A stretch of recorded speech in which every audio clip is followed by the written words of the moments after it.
اور جو میری نصیحت سے منہ پھیرے گا اس کی زندگی تنگ ہو جائے گی، اور قیامت کو ہم اسے اندھا کر کے اٹھائیں گے۔ وہ کہے گا کہ میرے پروردگار، تو نے مجھے اندھا کر کے کیوں اٹھایا؟ میں تو دیکھتا بھالتا تھا۔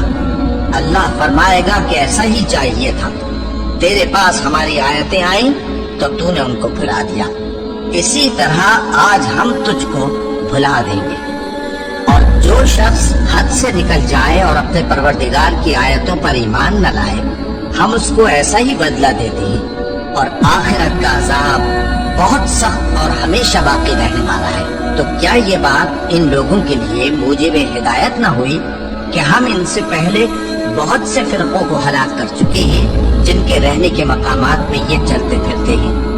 عقل والوں کے لیے اس میں بہت سی نشانیاں ہیں، اور اگر ایک بات تمہارے پروردگار کی طرف سے پہلے صادر اور جزائے اعمال کے لیے ایک میعاد مقرر نہ ہو چکی ہوتی تو نزول عذاب لازم ہو جاتا۔ بس جو کچھ یہ بکواس کرتے ہیں اس پر صبر کرو، اور سورج کے نکلنے سے پہلے اور اس کے غروب ہونے سے پہلے اپنے پروردگار کی تسبیح و تحمید کیا کرو، اور رات کی کچھ گھڑیوں میں بھی اس کی تسبیح کیا کرو، اور دن کے مختلف اوقات یعنی دوپہر کے وقت بھی، تاکہ تم خوش ہو جاؤ۔